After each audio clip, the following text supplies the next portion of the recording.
नमस्कार दोस्तों, आज जो वीडियो मैं लेकर आया हूँ ये वीडियो ऐतिहासिक दृष्टि से बहुत महत्वपूर्ण है और इसमें ये बताने का प्रयास किया गया है कि पहला अरबों का आक्रमण, अरब के किसी सेनापति या राजा का जो आक्रमण था भारत पर कब हुआ और क्यों हुआ और उस आक्रमण के क्या परिणाम हुए, ये सारी बातें होंगी।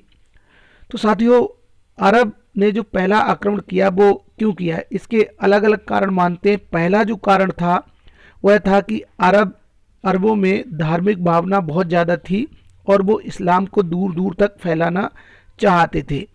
दूसरा कारण जो था वो भारत की जो अकूत धन संपदा थी जो अरबों को आकर्षित करती थी।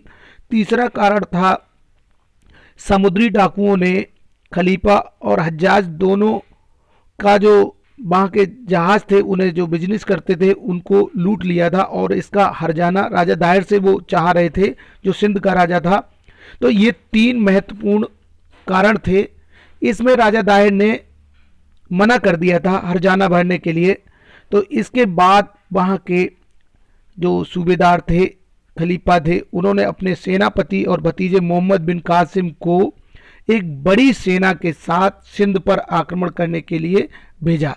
तो दोस्तों, यहाँ से प्रारंभ होती है मोहम्मद बिन कासिम का जो 712 ईस्वी में आक्रमण किया था सिंध पर या भारतवर्ष पर।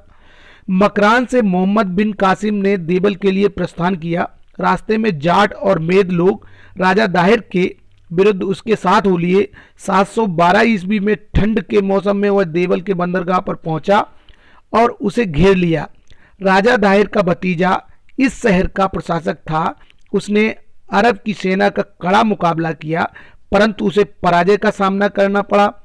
अरबों ने संपूर्ण शहर में लूटपाट की। 17 वर्ष से अधिक आयु के उन व्यक्तियों को मौत के घाट उतार दिया गया जिन्होंने इस्लाम स्वीकार करने से इनकार कर दिया, मना कर दिया।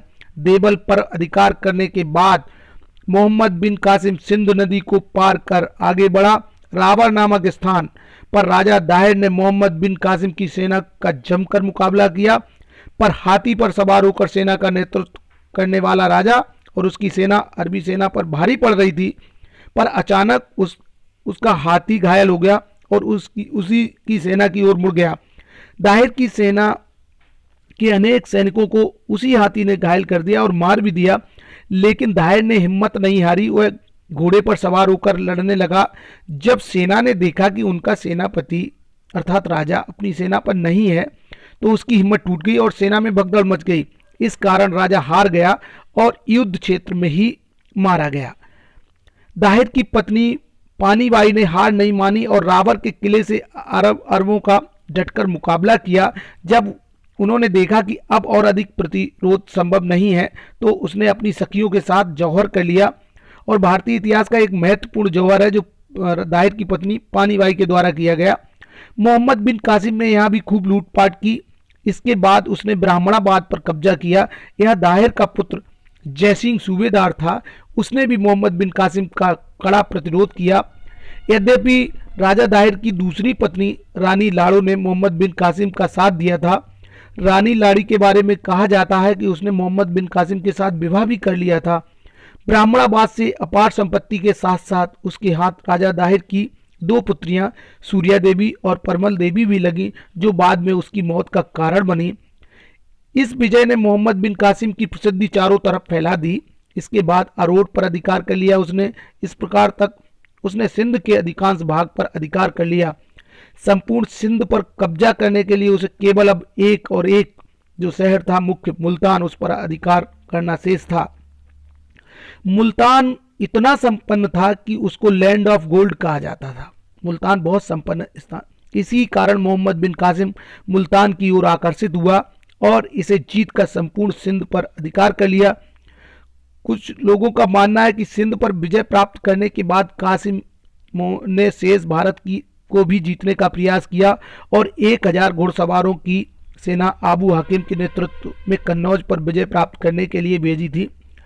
आगे की बात करते हैं कि आखिर मोहम्मद बिन कासिम जो इतना बड़ा विजेता सिद्ध हुआ, जिसने अरब से आकर भारत पर आक्रमण किया और पूरे सिंध पर अपना कब्जा कर लिया, उसके बाकी दिन कैसे बीते या मृत्यु कैसे हुई, तो मोहम्मद बिन कासिम का उदय जितनी तीव्र गति से हुआ उतनी ही तीव्र गति से उसका पतन भी हुआ। उसे खलीफा के आदेश पर कष्ट देकर मृत्युदंड दिया गया था। ऐसा माना जाता है कि मोहम्मद बिन कासिम ने राजा दाहिर की दो पुत्रियां, जिनका नाम मैंने अभी पूर्व में भी बताया, सूर्या देवी और परमल बाई था, को खलीफा के हरम के लिए भेजा। ये दोनों पुत्रियां एक तरह से खलीफा को भेंट की गई। वे दोनों लड़कियां अपने पिता की मृत्यु का बदला लेना चाहती थीं, इसलिए उन्होंने कहा वे खलीफा के लायक नहीं है, क्योंकि मोहम्मद बिन कासिम ने उनको पहले ही बेइज्जत कर दिया है। इस पर खलीफा काफी नाराज हुआ और उसने सिंध विजेता को मृत्युदंड सुना दिया। जब मोहम्मद बिन कासिम का सिर काट कर राजकुमारियों के सामने लाया गया तो उन्होंने स्पष्ट बता दिया कि मोहम्मद बिन कासिम ने उन्हें अपमानित नहीं किया था, उन्होंने तो अपने पिता की मृत्यु का बदला लिया है। इस पर खलीफा बहुत क्रोधित हुआ और उसने राजकुमारियों को वहीं का वहीं मृत्युदंड दे दिया। लेकिन इतिहासकार बहुत सारे इस मत से सहमत भी नहीं हैं और कुछ लोगों का ये मानना है कि मोहम्मद बिन कासिम की मृत्यु राजनीतिक षड्यंत्र के कारण हुई।